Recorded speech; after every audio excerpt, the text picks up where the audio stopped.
विजय विठ्ठल मंदिर हम्पी से लिया है और छठे द्वार पर मकर है जो होयलेश्वर मंदिर कर्नाटक से प्रेरित होकर बना गया है। तो देखिए किस तरह से हमारे प्रवेश द्वार पर ही अपनी अनमोल संस्कृति का भव्य उदाहरण देखने को मिलता है। इमारत के अंदर प्रवेश करते ही होती है डिजिटल स्कैनिंग, विरासत में आधुनिकता का समागम। आइए आगे बढ़ते हैं। इसके एक भाग में है लोकसभा, दूसरी भाग में है राज्यसभा और इसके केंद्र समर्पित है हर भारतीय को जो सेंटर फोयर में बना है इसका संविधान कक्ष। इसमें इस सेंटर फोयर में भारत के लोकतंत्र की अतीत से वर्तमान की यात्रा का हम अनुभव कर सकते हैं। यहाँ भारत के संविधान की डिजिटल प्रतिरूपी भी रखी गई है।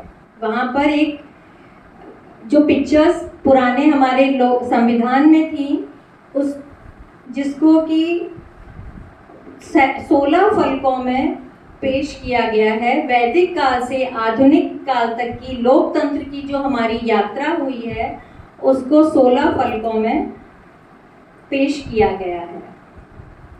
सेंटर फॉयर की छत त्रिकोणीय आकार की है।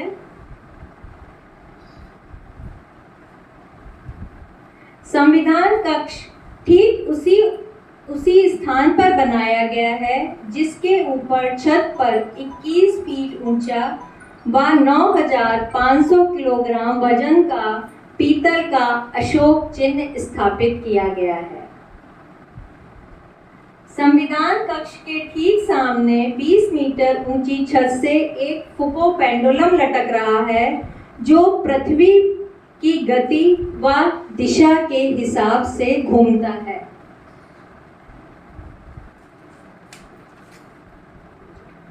त्रिकोणीय छत से जब सूर्य की किरणें इस पेंडुलम पर पड़ती हैं तो यूं लगता है मानो सूर्य देव स्वयं पृथ्वी पर अवतरित होकर उसे समय के साथ आगे ले जा रहे हैं। इसके प्रांगण में विशाल राष्ट्रीय वृक्ष बरगद के पेड़ को प्रतिरोपित किया गया है। यही किरणें विशाल बरगद के पेड़ को नहलाती हैं और झूमती हुई प्रकृति इसे अपना आशीर्वाद दे रही है। संविधान कक्ष में जो संविधान की मूल प्रति रखी हुई है उसमें जो नंदलाल बोस जी ने चित्र उकेरे हैं वो इस अपने संविधान कक्ष में यहाँ पर उसे फ्रेस्को पेंटिंग के द्वारा सब तरफ दर्शाया गया है। त्रिकोणीय अर्ध दीर्घा सेंटर फॉयर का थीम है कि राष्ट्र कैसे आगे बढ़ रहा है, जिसके एक तरफ संविधान है और दो तरफ भारत के नागरिक हैं जो लोकसभा और राज्यसभा में बैठे हैं और ये पेंडुलम दर्शा रहा है समय को। भारत नागरिकों और संविधान को लेकर समय के साथ आगे बढ़ रहा है। प्रधानमंत्री जी ने इस मौके पर नई राह की व्याख्या की है कि जो रुक जाता है उसका भाग्य भी रुक जाता है और जो चलता रहता है बुलंदियों को छूता है। इसलिए चलते रहो, चलते रहो, चलते रहो। शेते निपत्य मानस्य चराति चरतो भगः, चरेवती चरेवती चरेवती। तो आइए अब हम भी आगे बढ़ते हैं। लगभग इस इमारत में 1700 से भी ज़्यादा अधिक खिड़की दरवाजे हैं। यह इको फ्रेंडली इमारत है और भूकंप प्रतिरोधी है। इस भवन के 3 हिस्सों को अलग करते हैं गलियारे। इन तीन गलियारों में अलग अलग दीर्घाएं बनाई हैं। कला है, संगीत की, शिल्प की और स्थापत्य की दीर्घाएं हैं। शिल्प दीर्घा में विभिन्न प्रदेशों से अलग अलग कलाकारी को उकेरा गया है। शिल्प दीर्घा में 8 मीटर लंबे साटन पर सोने के काम से बनारस के घाट को दिखाया है। साथ ही ब्रज की सांझी बनाकर प्रकृति के दर्शन कराए हैं। ज्ञान, आस्था, पर्वों में भारतीय कैसे कला होती है, इसको दर्शा गया है। दूसरी दीर्घा है स्थापत्य दीर्घा। इसमें देश में मौजूद यूनेस्को द्वारा घोषित विश्व धरोहरों को पेश किया गया है। इसमें पौंडीचेरी के ओरावल, अंडमान की सेलुलर जेल इत्यादि अनेकों हमारी विश्व धरोहर स्मारक को इनका प्रदर्शन है। संगीत दीर्घा में सूर्य के नाद से शुरू करके सामगान तक गायन, वादन व नृत्य की परंपराओं का विकास दिखाया है। महान उस्तादों के वाद्य यंत्र के साथ नृत्य की विभिन्न मुद्राएं व नवरस को दर्शाती पेंटिंग्स भी हैं। ये दीर्घाएं पुरातन शिल्प की एक बेमिसाल उदाहरण है। यहाँ आपको भारत की विविधता में एकता व एक भारत श्रेष्ठ भारत के नागरिक होने पर गर्व महसूस होगा। तो आइए आगे बढ़ते हैं। अब हम नए संसद भवन की 2 सभाओं पर प्रकाश डालते हैं, लोकसभा और राज्यसभा। पहले मैं लोकसभा के बारे में बताती हूँ। हमारी पुरानी संसद भवन में लोकसभा हरे रंग की थी, तो इसलिए हमने इसको बनाने में राष्ट्रीय पक्षी मोर को चुना है, क्योंकि हमको अपनी पुरानी चीज़ों को भी मान देना रहता है, इसलिए, और राष्ट्रीय चिन्ह को भी प्रयोग में लेना था, इसलिए सोचकर इसको राष्ट्रीय चिन्ह मोर के ऊपर गढ़ा गया है। इसकी जालियां, कारपेट, सीटें, शीशे, छत सभी मोर पंख की झलक है, सभी में मोर पंख की झलक है। देखिए, स्पीकर के पीछे जो दीवार है वो स्पेशल ग्रीन कलर के ग्रेनाइट की है। इसमें भारतीय चिन्ह को उकेरा गया है, जो समूचे विश्व में एक उदाहरण है।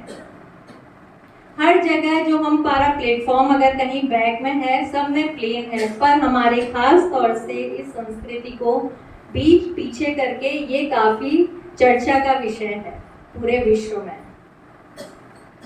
और इसके बीचों बीच अशोक चक्र स्थापित किया गया है। पुरानी लोकसभा के मुकाबले यहाँ बैठने में सदस्यों की क्षमता लगभग दुगनी है। सभी 888 सदस्य आराम से बैठ सकते हैं। भव्य सभा, दीवारें भव्य, सभी सदस्यों के सामने स्क्रीन के साथ पूरा डिजिटल सिस्टम रखा हुआ है। पूरा ऑफिस उनके सामने है, पर कागज रहित। कहीं पर भी पेपर का यूज नहीं किया गया है। आधुनिक तकनीक से लैस होकर यह भवन का निर्माण हुआ है। चारों ओर दीवारों पर बड़ी बड़ी टीवी स्क्रीन से आप अपनी सीट पर बैठे ही भवन में हो रही हर गतिविधि से अवगत हो सकते हैं। यहाँ पर दर्शकों को बैठने के लिए भी 6 दीर्घाएं बनाई गई हैं। स्पीकर के आसन के बगल में ये आप देख रहे हैं, ये लोकसभा के ही चित्र हैं सारे, और ये पूरा एक राष्ट्रीय चिन्ह मयूर के ऊपर उसका इफेक्ट दे रहा है।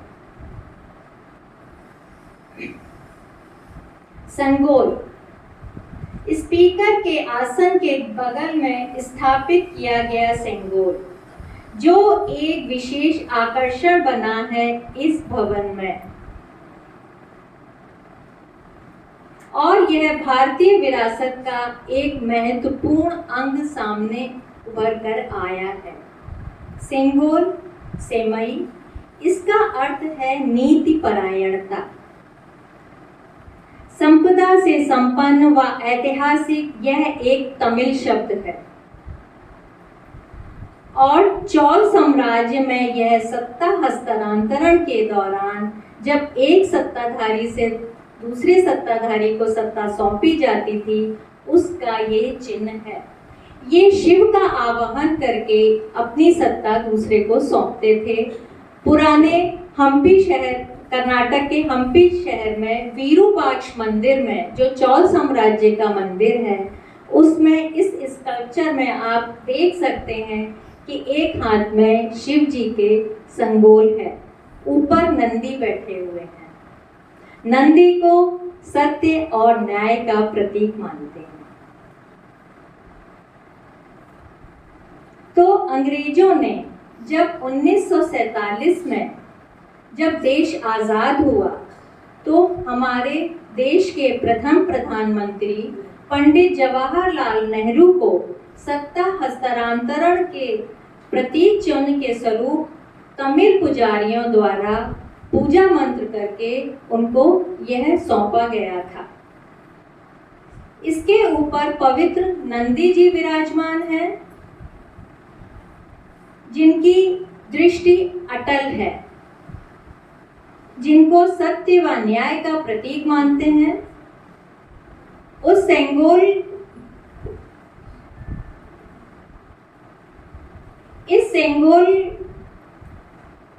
ऊपर नंदी जी के नीचे फूल और पत्तियों के साथ देवी लक्ष्मी जी विराजमान हैं।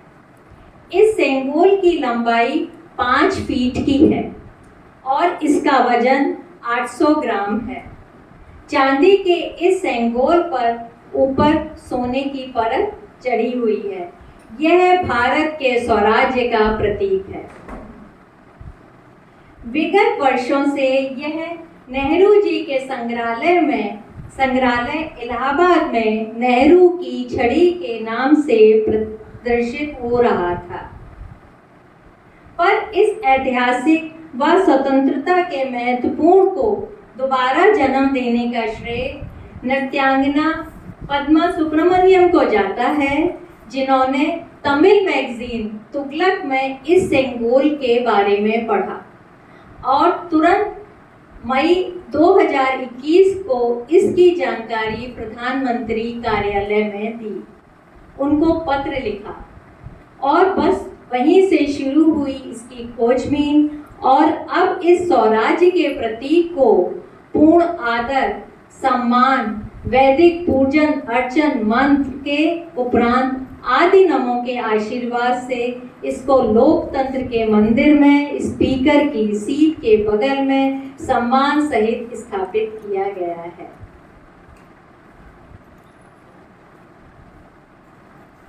ये देखिए किस तरह से हम लोग इसको स्पीकर के बगल में प्रधानमंत्री जी ने लगाया है।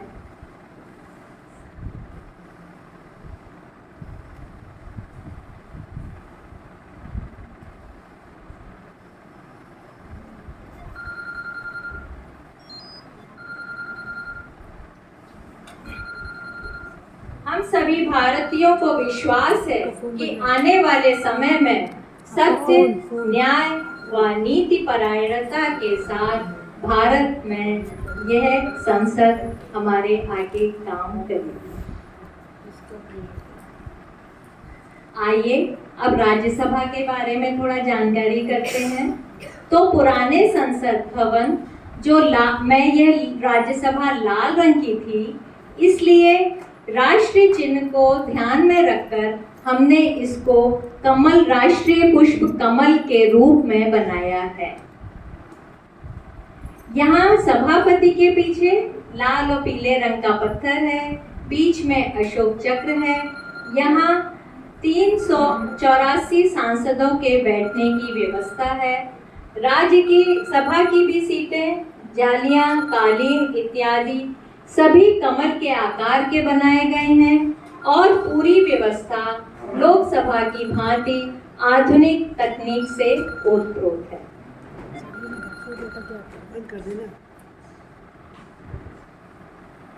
तो इस तरह से इस भवन में हमने सभी काफी राष्ट्रीय चिन्हों का प्रयोग किया है। राष्ट्रीय पक्षी, राष्ट्रीय पुष्प, राष्ट्रीय वृक्ष, राष्ट्रीय चिन्ह और राष्ट्रीय स्लोगन सत्यमेव जयते। इस भवन में सदस्यों के लिए उनके कक्ष और भोजन कक्ष की पूर्ण सुविधा है। इस भवन में लगभग सभी प्रदेशों की झलक आपको किसी कोने में किसी न किसी रूप में देखने को जरूर मिलेगी। कहीं त्रिपुरा की लकड़ी के फर्श हैं, तो कहीं भदोई के कालीन बिछे हुए हैं, महाराष्ट्र की सागौन की लकड़ी है, तो राजस्थान से आया है ग्रेनाइट व बेलुआ पत्थर, गुजरात का संगमरमर इत्यादि इत्यादि। साथ ही में मिलेगी हर श्रमिकों की मेहनत की खुशबू, जिसने बहुत कम समय में यह इमारत तैयार की है। यह इमारत जिसमें पूरा भारत रचा बसा है, नया भारत दिखा रहा है पूरे विश्व को अपना पोटेंशियल। यह भारत अपनी विरासत, परंपरा, संस्कृति, सभ्यता के साथ आधुनिक तकनीक से सुसज्जित होकर बहुत तीव्र गति से आगे बढ़ रहा है और विश्व में अपना परचम फहरा रहा है। इसका गवाह है यह हमारी नया संसद भवन, हमारी उम्मीदों का नया घर, हमारी जहां यह घर जहां हर देश, जहां हर प्रदेश, प्रांत, शहर, गांव के लिए जगह है। बाहें इसकी इतनी लंबी हैं कि हर जाति, प्रजाति, धर्म को समेट लेना चाहती है। नजर इतनी गहरी होगी कि हर नागरिक को देख सकेगा, कि उसकी समस्याओं को पहचान सकेगा। सत्यमेव जयते एक स्लोगन नहीं होगा, एक विश्वास होगा। तो आइए तहे दिल से इसका स्वागत करते हैं और आशीर्वाद देते हैं। हमारी संस्कृति में कहते हैं कि बड़े बुजुर्गों, बड़े लोगों के आशीर्वाद में बहुत ताकत होती है। तो आइए हम सब मिलकर इस लोकतंत्र के मंदिर को नई ऊर्जा से भरते हैं, नए प्यार, विश्वास और सम्मान से भरते हैं। सभी को मेरा धन्यवाद। एक बार सब बोले भारत माता की जय, भारत माता की जय, वंदे मातरम, जय हिंद।